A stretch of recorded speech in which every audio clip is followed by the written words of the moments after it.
internacional, pero me voy ya mismo a charlar con la portavoz de Casa Rosada, con Gabriela Cerruti, que tiene la amabilidad de venir y de esperarnos también un ratito, que estaba sentada hace un tiempito ya. ¿Cómo anda, Cerruti? ¿Bien? Bien, muy bien, Juan. ¿Cómo estás? Gracias por la invitación. No, por favor, gracias por venir. Bueno, hablábamos recién del Fondo Monetario Internacional y este sinceramiento, ¿no?, del expresidente Macri. Yo lo decía, lo digo fuera de joda, es muy impresionante no saber dónde está o que no se haya visto el paso del préstamo más grande en la historia del FMI, 44.000 millones de dólares, que no están ni en escuelas, ni en rutas, ni en una inversión, ni en el desarrollo productivo del país. ¿Cómo lo ves? Yo creo que tampoco están solamente en los bancos, ¿no?, lo que acaba de decir Macri. Igual Macri tiene esa capacidad de decir cualquier cosa y decirlo. Los sincericidios de Macri nos tuvo acostumbrados durante todo su gobierno, pero son un poco brutales, ¿no? Un expresidente diciendo, estamos en la negociación más grande, el préstamo más grande de la historia de la Argentina y del Fondo Monetario Internacional, digamos, ¿no? En un tema que tiene al mundo mirando cómo va a terminar de desarrollarse eso, y el expresidente con esta liviandad diciendo, bueno, los bancos comerciales para que no se fueran, porque, digo, tampoco deben haber ido todos a los bancos comerciales, mucho también contribuyó a la fuga de capitales. Digo, la verdad es que nadie vio, digamos, cómo estuvo, dónde estuvo o en qué se invirtió ese préstamo, que fue claramente un préstamo político y que es parte de lo que hoy estamos discutiendo con el Fondo Monetario, ¿no? Bueno, un préstamo dado de esa manera, arbitrariamente, políticamente, y que ahora nos quieran cobrar los sobrecargos porque nos prestaron más de los que nos deberían haber prestado. Bueno, sí, fue una decisión del Fondo Monetario y fue un acuerdo con Mauricio Macri, y eso es precisamente lo que estamos discutiendo. Hoy leía a Diego Genud, que va a estar con nosotros en un rato en la charla antidomingo, hacerse una muy buena pregunta, y es sumamente complejo acomodar las variables macroeconómicas y a la vez redistribuir ingresos. Digo, me parece que eso es una sintonía extremadamente delicada, porque a una situación muy delicada como la que dejó el expresidente Macri el 10 de diciembre de 2019, se le sumó un agravante. Digo, le diste un palazo al PBI del año pasado, producto de la pandemia, de 10 puntos, e imagino que muchos de los proyectos o muchos de los deseos no se deben poder cumplir. Sí, a ver, yo creo, Juan, que es una situación que no está viviendo solamente la Argentina. Digo, el mundo está teniendo inflación, está creciendo la pobreza extrema en el mundo después de muchísimos años en que bajaba la pobreza extrema. La situación post-pandemia es una situación posguerra en todo el mundo, no solamente en la Argentina. La Argentina viene de 6 años, de 4 años de la crisis de la economía del macrismo, más los 2 años, y esto es lo que nosotros vemos cuando caminamos el Gran Buenos Aires, cuando caminamos las provincias. Vos lo que ves son 6 años de deterioro, es mucho tiempo. Y por eso también la gente siente el agobio que siente, porque no es algo que es una crisis, fueron solamente los 2 años de pandemia. En la Argentina en particular, cuando vos le sumás a la pandemia la desigualdad con la cual ya veníamos, efectivamente vos para acomodar, y esa es una discusión que tenemos siempre cuando hablamos de los planes sociales, aún con muchos años de crecimiento de la economía, si vos no tuvieras intervención social directa, no podrías achicar la brecha de desigualdad de ninguna manera, porque digo, te deberías varias generaciones de crecimiento de economía para poder achicar la brecha de desigualdad. Entonces, la única posibilidad que tenés efectivamente de achicar esa brecha, además de los planes macroeconómicos, es con una profunda intervención social, que es lo que hacemos desde el Estado. Claro, pero mientras tanto tenés que devolverle al Fondo Monetario Internacional 44.000 millones de dólares en 4 años. Bueno, vamos a ver. Si se cumple eso. Esperemos que no. Bueno. Esperemos que no. Y esa es la discusión que estamos teniendo, digamos, ¿no? Porque cuando nosotros decimos vamos a acordar con el Fondo Monetario Internacional en las mejores condiciones y de manera que eso no afecte el crecimiento de la Argentina, la distribución de la riqueza, la búsqueda de la igualdad y de la equidad, estamos planteando algo que no es solamente sobre la Argentina, sino sobre todas las economías de renta media en el mundo en este momento, ¿no? Digamos, nosotros necesitamos poder crecer, lo dijo Néstor Kirchner en su momento, déjenos crecer para poder pagar. Sí, crecer para pagar. Crecer para pagar, pagar con la gente adentro. Digo, tenemos muchas maneras de decirlo, pero siempre estamos hablando de lo mismo, de que para poder pagar, queremos pagar, tenemos la intención de pagar, creemos que es una deuda tomada arbitrariamente y tomada de una manera absolutamente política, tanto por parte del presidente como de la anterior conducción del Fondo Monetario Internacional, y para poder pagar necesitamos que la Argentina funcione y que la Argentina crezca. Sofi. ¿Qué tal, Gabriela? Buenas noches. Hola, Sofi, buen día. Buenas noches. ¿Qué va a pasar el 15? ¿Qué va a pasar el 15 de noviembre? Hubo momentos de zozobra, incluso para la ciudadanía, después de la derrota en las primarias abiertas simultáneas obligatorias, y ahora la incógnita por qué va a pasar después de la elección del próximo domingo con la coalición de gobierno.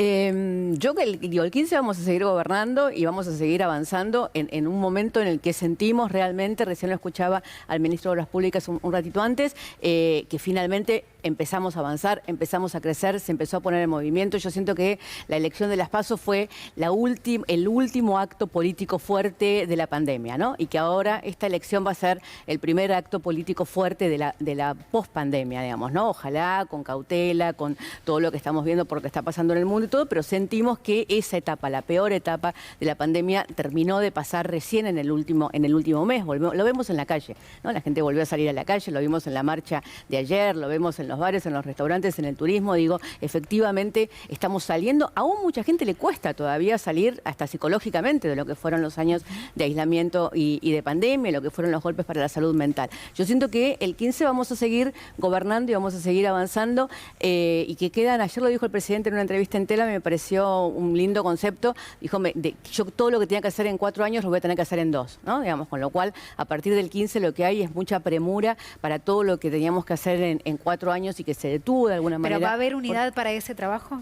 Yo siento que hay mucha unidad en el gobierno, no siento que haya, realmente es una coalición de gobierno donde yo siempre pongo como ejemplo, yo ahora soy portavoz, pero estuve los últimos años en el Congreso. Y cuando uno ve la unidad o no de un gobierno, la ve cuando se votan las leyes.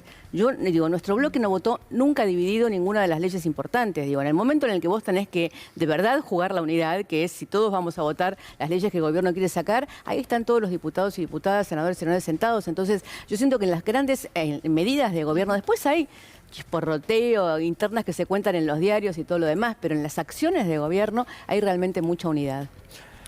Ahora, Gabriela, ¿imaginás un 15, retomando lo que marcaba Sofía, ¿imaginás que existe la posibilidad de un 15 de noviembre similar a lo que fue el post-12 de septiembre?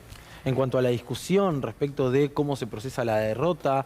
Bueno, ¿por qué deberíamos procesar una derrota? Te estoy planteando en el escenario que se repitan los resultados. No sabemos cuál va a ser el resultado del 15 de noviembre, no queremos hablar del resultado del 15 de noviembre, realmente esperamos que la gente vote, sentimos un clima en la calle completamente diferente, sentimos una cercanía de parte de los intendentes, de los dirigentes, cuando salen a la calle con la gente realmente distinto, sentimos que la gente está distinta y que el gobierno tomó una cantidad de medidas desde las PASO hasta hoy que realmente impactan en la vida cotidiana de la gente y que eso va a cambiar la manera en la cual... ¿Sos optimista para el domingo? No, soy cauta, digamos, como siempre. Las elecciones terminan cuando se cuenta el último voto y entonces hay que esperar hasta ese momento.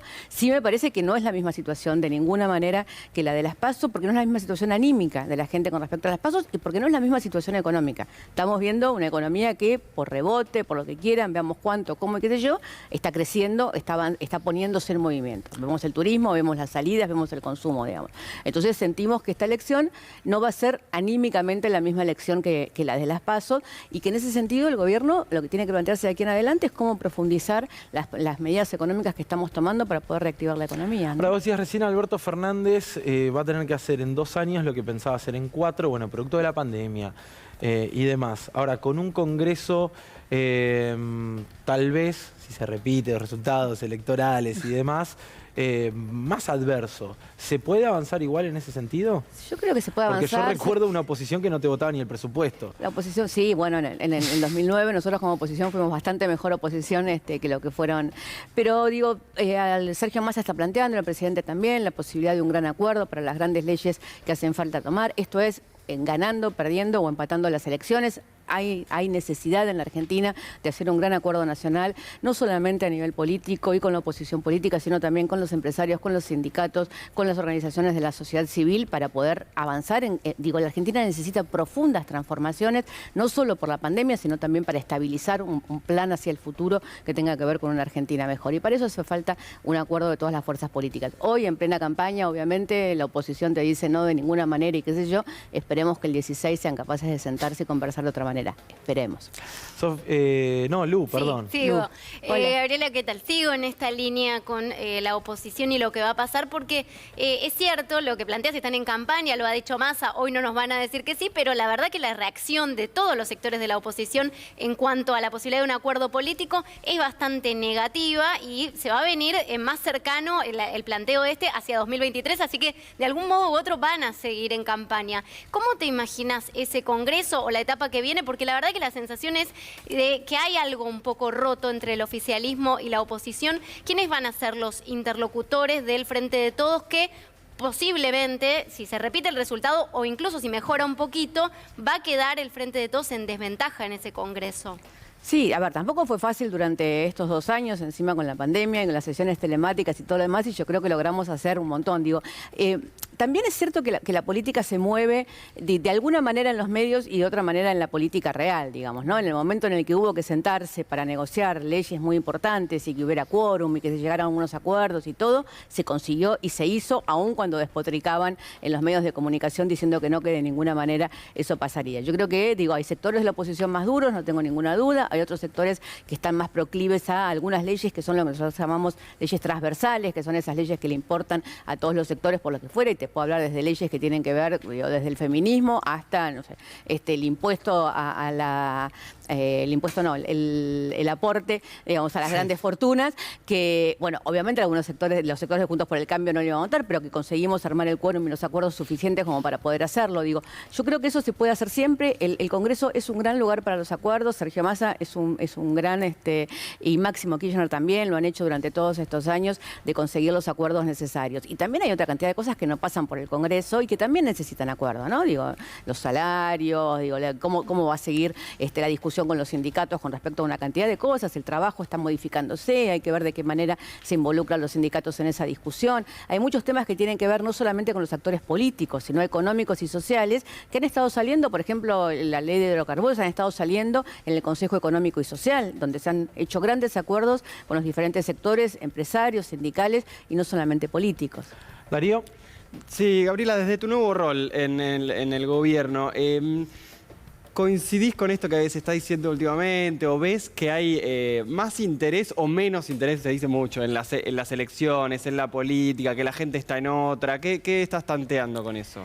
Porque viste que parece que nadie está ni viendo qué pasa. Que no hay clima de campaña. Que no hay clima, que nadie está interesado. Bueno, la verdad es que este fin de semana hubo mucho clima de campaña, ¿no? Este fin de semana, bueno, acá en Ciudad de Buenos Aires tuvimos la enorme marcha del orgullo, pero todos los funcionarios, los intendentes, los ministros han estado caminando el Gran Buenos Aires, el presidente mismo, y te encontrás con gente que realmente se acerca y tiene ganas y pregunta y sale. A ver, yo creo que si hay algo que una autocrítica fuerte que hay que hacer de nuestro espacio político con respecto a las PASO, es no haber tenido cabal conciencia del impacto real desde la salud mental hasta en la forma de vivir que tuvo la pandemia para toda la población, digamos, ¿no? Gente que no había salido de su casa durante 2 años y que las consecuencias de la pandemia no eran solamente económicas, ¿no? Eran realmente muy profundas y que nosotros pensábamos que, bueno, ya pasó y ahora pueden ir a votar. Bueno, no pasó, y las consecuencias van a ser larguísimas y por muchísimo tiempo, ¿no? Esa madre que se tuvo que quedar en su casa porque el hijo no podía ir a la escuela y entonces ella además perdió su trabajo, digo, ¿no? Todo el enorme esfuerzo que han hecho las mujeres, que han hecho las madres durante la pandemia para sostener. Entonces todo eso, digo, se expresó como ausencia, se expresó como bronca, se expresó como voto negativo. A mí, de las PASO, lo que más me impactó, si querés, es lo que yo le decía al presidente, más que el voto bronca, el voto triste, ¿no? Porque la gente que no fue a votar era una gente que estaba sumida en una profunda tristeza por lo que había pasado en los últimos 2 años. La sensación de que eso cambió y que ahora, digo, estamos de vuelta saliendo y avanzando y de alguna manera, obviamente con las consecuencias de todo lo que pasó, pero yendo a buscar el futuro muy claramente. Me parece que eso se palpa claramente cuando salís a Gran Buenos Aires y en la Ciudad de Buenos Aires también. Bueno, yo te preguntaba recién si sos optimista y me decías soy cauta. Soy cauta, pero porque, pero hay que ver, pero hay que ver si eso cómo se refleja eso en los votos, no lo sabemos, digamos. Nosotros nos parece muy importante que la gente vaya a votar, que se exprese. La gente en la Argentina le gusta votar, siempre nos ha gustado votar, no es solamente un deber, es un derecho y lo hemos hecho siempre con mucha alegría. Ojalá el domingo que viene de nuevo sea así. Ahora, y cuando... Porque yo recién se lo planteaba a Gabriel Catopodis, él me decía, bueno, hay una sociedad que está decidida a no volver hacia atrás, al pasado y demás, pero cuando yo veo los resultados, quien ganó es la fuerza política que representó... Sacó los mismos votos que las... No sumó un voto la fuerza política que representó pero eso. Con menor participación obtuvo un caudal de votos similar. Sí, pero lo que pasa, básicamente nuestra lectura es que los que perdimos votos en las PASO fuimos nosotros. Todos los que no fueron a votar son de Frente de Todos. No sé si son de Frente de Todos, pero no son, Juntos por el Cambio sacó la misma cantidad de votos, la izquierda sacó la misma cantidad de votos, digamos, ¿no? En esa bajada de votos, lo que perdió votos fue el Frente de Todos, y casi te diría que es natural, pensando que fuimos la fuerza política que tuvo que gobernar durante la pandemia y que a todos los oficialismos en el mundo les pasó exactamente lo mismo, digamos, ¿no? Tal vez ese fue el momento en el cual nos dijeron, la pasamos mal en la pandemia. pandemia, ¿ok? Ustedes hicieron todo lo posible, pero nosotros la Ningún pasamos gobierno mal. sale fortalecido electoralmente de una pandemia. Digo, a las pruebas me remito, no es una frase, no es un análisis brillante No, pero mío. es lo que te quiero, digo, yo te voy a decir, digo, en el mundo muchos autores empiezan a hablar de, bueno, la situación que estamos viviendo es una situación de alguna manera, hasta psicológicamente, y qué sé yo, parecida a lo que fue posteriormente de las guerras, digamos. Bueno, digo, Churchill ganó la guerra y perdió las elecciones, digamos, ¿entendés? O sea, quienes llevan adelante esos momentos tan duros para los países, es muy raro, pero la gente termina angustiada, termina enojada. Entonces digo, obvio, si nosotros dijimos, bueno, la vida que queremos, bueno, la vida que estaba viviendo la gente en ese momento de las PASO no era la vida No que dio en querían. el clavo el eslogan. Exacto, digamos, ¿no? Entonces, ahora sí tenemos la sensación que sí, que queremos, que avanzamos, que queremos salir, que queremos viajar, que queremos volver a consumir, a construir, a volver a la escuela.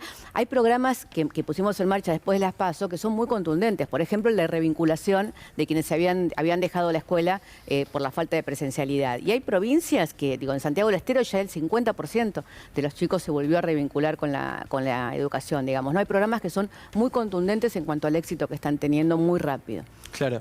Ahora, Gabriela, vos marcabas algo interesante recién respecto a, bueno, indudablemente los oficialismos no salen fortalecidos. Y sí se ve que sale fortalecido un discurso, o que se premia tal vez un discurso más incendiario. Bueno, sin ir más lejos, Javier Milei diciendo quiero incendiar el Banco Central, termina obteniendo 14 puntos de votos. Alguien que, por ejemplo, dijo Horacio Rodríguez Larreta, te voy a aplastar como un insecto, así estuvieras en silla de ruedas. Algo similar se ve en Alemania, en Italia, en España, con Vox. ¿Te preocupa el avance de estos sectores de ultraderecha? Sí, a ver, obviamente nos preocupa, digamos, me preocupa. No tengo tan claro que efectivamente esto después vaya a consolidarse en algo, ¿no? Digamos, si vos mirás el panorama de la ciudad de Buenos Aires, Milei termina representando un sector que votaba Juntos por el Cambio, no es una nueva derecha, no es que se amplió la cantidad de votos de derecha, terminan sacando en total el 60% con un sector más radicalizado como es el de Milei, digamos, pero que de alguna manera con otras formas representa lo mismo en cuanto a discurso que a Patricia Bullrich. O sea, me preocupa más Patricia Bullrich que Milei, ¿no? Porque Patricia Bullrich representa un espacio político que puede gobernar, digamos, ¿no? Y que puede, y las ideas de Patricia Bullrich no son muy distintas de las de Milei, digamos. El otro parece más payasesco cuando las dice, digamos, pero de verdad, la extrema derecha de verdad de este país es Patricia Bullrich. La extrema derecha en cuanto a temas de seguridad, en cuanto a políticas económicas y todo, yo siento que es mucho más Patricia Bullrich que Milei, entonces me preocupa mucho más Juntos por el Cambio yéndose hacia la extrema derecha que los personajes que surjan sueltos por arriba. Y pasó en muchos países, porque en España terminó pasando, ¿no? que Vox termina copando de alguna manera el discurso del PP y de los partidos que iban del centro hacia la derecha, terminan todos radicalizándose para que Vox no se lleve esos votos. Bueno, a mí me preocupa que Juntos por el Cambio termine radicalizándose para que Milei no se le termine llevando Están los votos. en eso igual, ¿no? Están en eso, son bastante eso, digamos, Macri es eso, Patricia Bullrich es eso, Rodríguez Larreta disimula y Vidal es inentendible, ¿no? ¿Distinguís vos halcones y palomas? Mira, cuando gobierna Macri. Cuando vos ves el modelo económico de Rodríguez Larreta en la ciudad de Buenos Aires, es el mismo modelo económico que Macri, digamos, ¿no? O sea, vos tenés una ciudad de Buenos Aires donde tenés una cantidad de gente sin vivienda y una cantidad de viviendas ociosas, digamos, y a nadie se le ocurre juntar eso, digamos, ¿no? Entonces, la idea de modelo económico, de política económica de un Rodríguez Larreta que es absolutamente liberal, que solo ve el modelo del negocio inmobiliario y de las constructoras de sus amigos, es lo mismo que hizo Mauricio Macri cuando gobernó. Después se puede disfrazar de otra cosa porque está en la ciudad de Buenos Aires, entonces tiene espacio para hacerse un poco más el progre en otros temas. Pero la verdad es que lo que nosotros miramos, cuando miramos las leyes que se votan en la legislatura, el modelo económico de la ciudad de Buenos Aires es exactamente el mismo modelo económico que llevó adelante Mauricio Macri a nivel nacional. Como conclusión entiendo que tu análisis depende exclusivamente del Frente de Todos y del gobierno recuperar terreno de cara al domingo y si se quiere de cara al futuro. No ves un crecimiento de parte de la oposición, sino un debilitamiento del oficialismo. Yo creo que si el oficialismo, si la coalición en su conjunto continúa ahora y después, porque digo, la elección no termina el 15, ¿no? La elección, después se sigue, nosotros necesitamos que la gente nos elija todos los días para llevar adelante las transformaciones que tenemos que llevar adelante. Entonces, esto no se termina el 15, el 16, el 17, hay que seguir hablando con la gente, estando en contacto, escuchando, teniendo el pulso de lo que está pasando. El peronismo no puede perder su mayor mayor valor, que es la empatía, ¿no? El peronismo es el movimiento que básicamente desde el 45 en adelante lo que hizo fue contactar con la sensibilidad, con el humor del pueblo, con lo que estaba sucediendo. Me parece que eso es lo que no nos sucedió en las PASO, que es lo que nos está sucediendo ahora y que es lo que nos tiene que seguir sucediendo en adelante. Gabriela, muchas gracias por venir. Gracias Porque a además se ustedes. levanta temprano. ¿A qué hora se levanta? Y es un gobierno que arranca temprano, a las 6. A las 6 ya estamos, 7:30 ya estamos en casa de gobierno. Bien, perfecto. Así Ahí que vamos. vale doble entonces la visita. No, por favor, gracias. Gracias. Gabriela Cerruti en Conflicto.